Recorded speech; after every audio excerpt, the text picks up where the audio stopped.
I lived to use. I did everything I needed to do to get my drugs. I prostituted myself, and I lied, I cheated. My life was 24/7. I used every single day. And I started drinking, and from drinking I went on to cocaine. From cocaine I went to heroin, and that's when I fell in love with the heroin.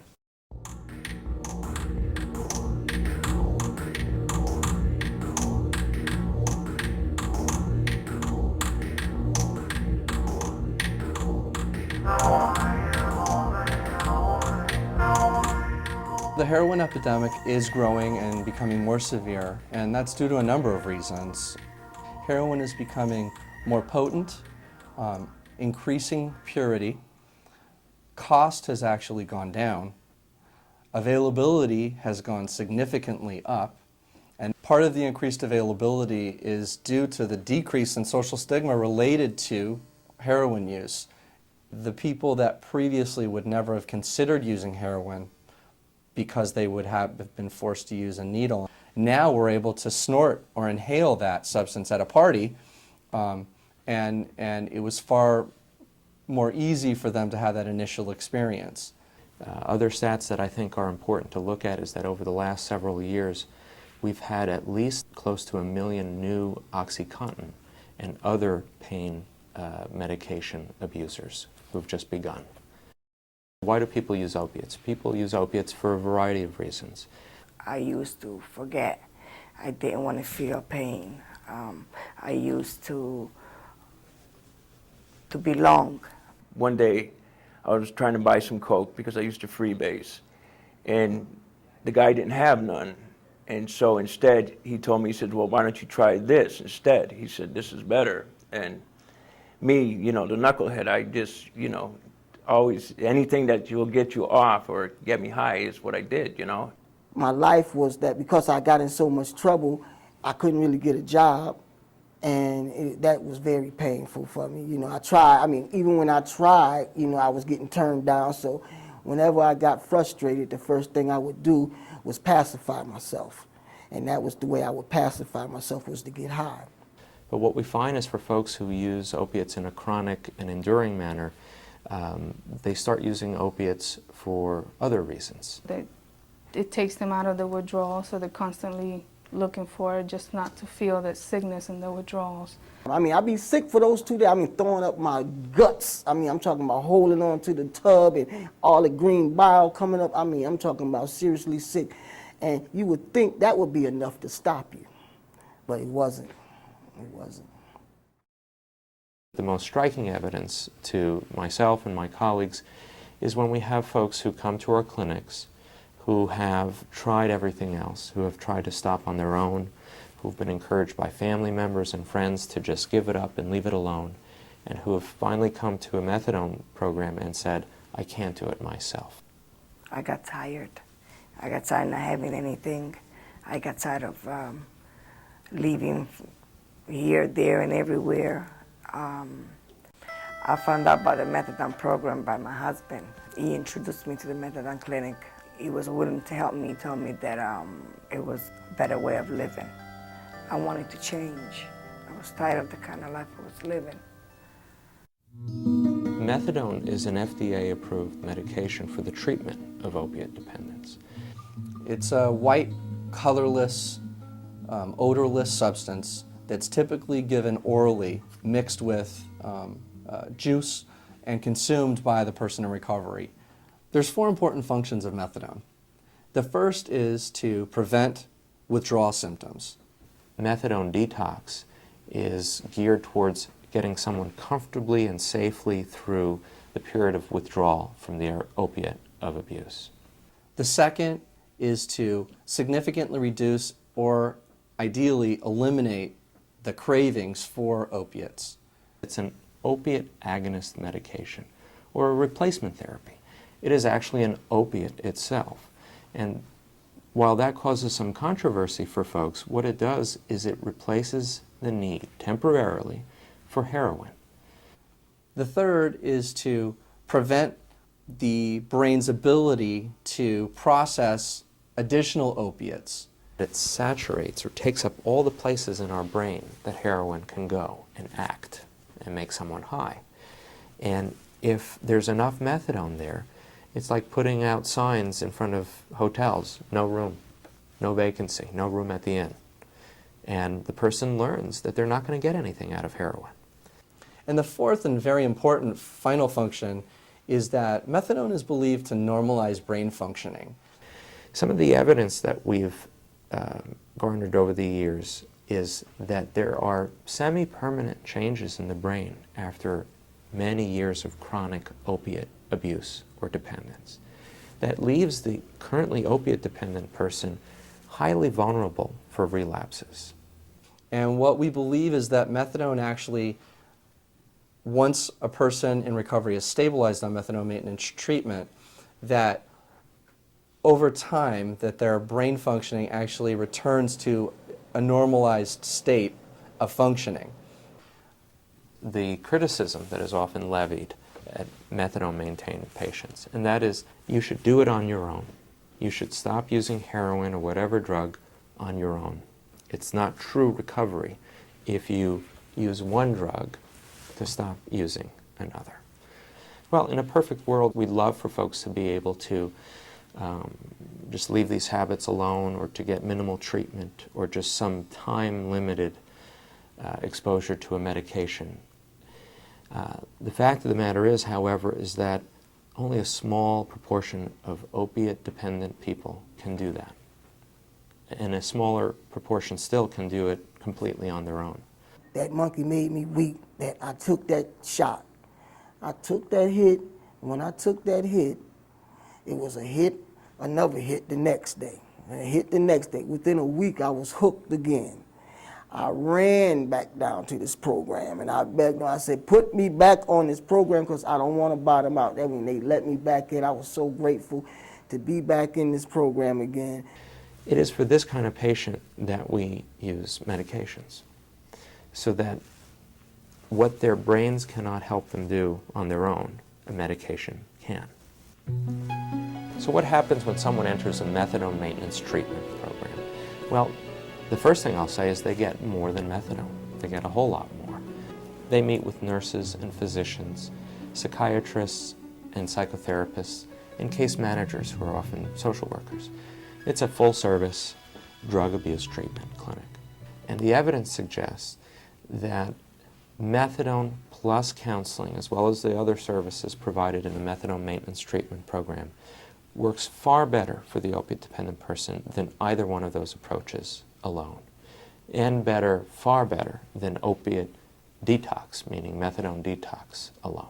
There are several goals of methadone maintenance treatment.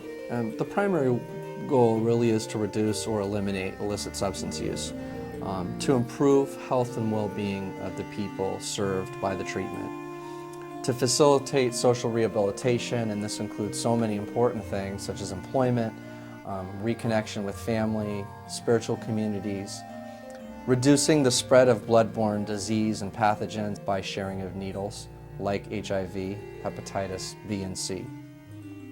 Methadone maintenance treatment has reduced mortality associated with not only the opioid use, but the bloodborne pathogens and the other complications associated with the use of opioids.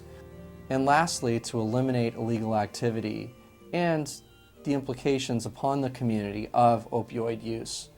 Some estimates have been as high as $20 billion as the social cost within America of untreated opioid dependence. One need not stay on methadone forever to get its therapeutic benefit. Often, the benefit of taking a medication like methadone occurs within the first few weeks and ensuing months of taking the medication. There are some people, however, who, when given the choice to come off after a period of 6 months to a year or even 2 years, decide to stay on. So then they told me about a maintenance program, that it was extended program, and that, you know, and that's what I needed to be on, not no detox program, so a maintenance program, because I was the type of person that when I come down to that bottom part and I know it's at an end, I'm going to pacify myself. Some folks may stay on methadone through the duration of their lives. Some folks may stay on methadone for up to 3 years and then start a slow taper of methadone, depending on how the person feels. There is some evidence, however, that suggests that for folks who stay on it a year or more consecutively, do far better when you look at them down the road than folks who stay on it for less than a year. There are several myths of methadone and methadone maintenance treatment that society and legislators and treaters, and most importantly the people that we work with in the community programs typically believe around methadone that we know are not to be the case. And some of those common myths are that methadone doesn't really help people, it's just a replacement drug. I basically would say to them that no, it's not. It's a prescribed medication. It's just like any medication for high blood pressure or diabetes. It's a medication that can help the person be able to function in life. If we look at methadone as a drug, then yes, we'd like everyone to be drug-free, and that would include methadone. But I look at it as a medication that helps to alleviate the disorder that the person comes to us with. And in that way, I wouldn't ask an opiate-dependent person if their goal is to be medication-free as much as I would ask someone with chronic hypertension if their goal was to be medication-free.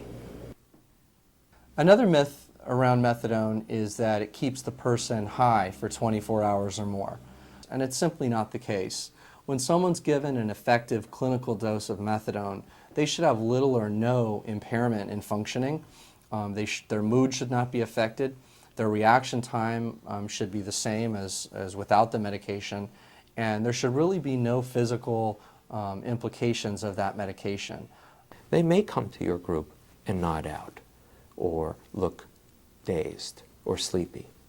But in most cases, when patients look like that, it is additional use of illicit opiates that is causing those symptoms.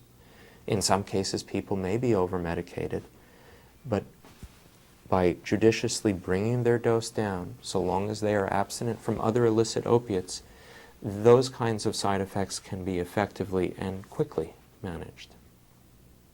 Methadone is also slow-acting. Unlike heroin, which is one of the fastest-acting substances, methadone has a slow onset and a long duration. So it doesn't really feel the same for the person that uses the medication either. So another question is the methadone-maintained patient still addicted to opiates? And it's not a very easy question to answer for many people, but for me it is. No. Now, someone does develop a physiologic tolerance to methadone like they would with heroin. But the main difference physiologically is that they don't need to continue to use higher and higher levels of methadone to experience the benefit. As we know, methadone maintenance is a slower acting and longer acting medication. So we do know that from studies that a taper from methadone may last longer, but it doesn't necessarily mean that the intensity is greater of the withdrawal. Basically, when someone is addicted, they're abusing a substance that is causing havoc in their lives. When someone's taking a medication, they are experiencing lessening of that havoc, lessening of symptoms. And to my way of thinking, if someone is on an approved and effective medication, like methadone, they cannot be addicted to it. One of the problems in the field, even within methadone maintenance treatment providers, has been a constant debate over dosing procedures. Some folks would say, I see your point, it's a necessary evil, but let's give this patient only as much methadone as he or she needs and for only as long a time as he or she needs. However, if they only have half a therapeutic dose, then there is some place in the brain for the heroin to work. They start you like on a low dosage and then they work you up to a higher dosage. And while I was on a lower dosage, my body still wanted to use, so I didn't stop using right away. It took a while before I stopped. A higher and stable therapeutic dose of methadone saturates many of the receptor sites where heroin can act and get the person high, and really prevents use quite a bit more. In fact, research studies over many years have suggested that low-dose programs simply are not effective. One of the most common myths of methadone is that people continue to use illicit substances. As we know, nearly all treatment modalities have a certain percentage of those people in treatment that are not currently abstinent from the substance that they're being treated for. So it's not a surprise that we still see illicit substances being used in methadone. Because again, it's not a cure, it's a treatment, and it involves the fact that people have to recover and have to work on other aspects of their life. It was always viewed from the very beginning, even by the pioneers in the field, as a corrective treatment and not as a cure. Most programs find abstinence rates 70 to 80 to 90%. So while people can continue to use other drugs while they're on methadone, a methadone maintenance program actually gives us a higher probability of catching additional drug use due to the frequent visits than most other drug abuse treatment clinics. Despite the public controversy and discourse around methadone maintenance, there is without any doubt that methadone maintenance is the most safe and effective treatment for opioid dependence. In fact, it is the most effective medication for all of the alcohol and drug abuse disorders that we're currently studying. Several national institutes of medicine and of drug and addiction services have recommended that the number one thing we can do to improve the treatment of opiate dependence is to improve the accessibility to agonist maintenance medications, of which methadone is one. So as a field, we have some challenges still in front of us around how we can really optimize the methadone maintenance treatment. And the first challenge is understanding that opioid dependence is a chronic relapsing disorder and what the implications of that are, so that we can have informed social policy and treatment policy that makes sense in treating opioid dependence. The second challenge is providing and making available methadone maintenance treatment as a top medical priority.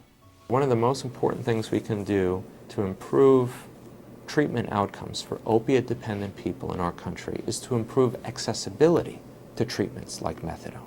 One way is developing and improving other medications that can be used to treat opiate dependence in a number of different settings. Buprenorphine, which is a medication similar to methadone, but has some distinct advantages in that it is deliverable in many different settings, including primary care clinics, psychiatric or mental health centers, and outside of methadone maintenance treatment programs. A third challenge is to engage and retain people in treatment. We've been doing this by truly meeting people where they are in their specific stage of recovery and viewing them in person-centered ways to really partner with them around creating recovery action plans that work for them and meet their unique needs. A fourth challenge is managing patient noncompliance in a positive way. So when people have a difficult time in treatment, when they struggle or they may return to illicit substance use, that we view that as a treatment issue and not as a noncompliance or a punitive issue. And the last challenge is really expanding community awareness. And one of the main principles around this awareness is to directly challenge and reduce the social stigma associated with not only heroin use and opioid dependence, but treatment. The field is moving towards educating folks to see it as a medication that is effective and that allows people with this problem to become abstinent and to get their lives back. If we were able to do that, we would open the doors to a greater number of people, and greater numbers of opiate-dependent folks would get the benefit of methadone maintenance. If it wasn't for methadone, I'm sure I'd probably be dead right now. My life now is real good. A lot of good things. I've held on to a job for quite a while now. People trust me. I don't have to steal. I don't have to scam or nothing like that to live, to get by, day by day. You can work this program. This program will work for you. I've been clean now about almost 10 years. It has gave me the opportunity to be a father. Being an example for my children was a big issue. That's how Methadone has definitely changed me, and I'm very grateful for that. And it has also gave me an opportunity to be employed, because I was unemployable as an addict. My life now has changed a lot. I'm happy today. I can actually say I'm happy. I have a beautiful home. My self-esteem.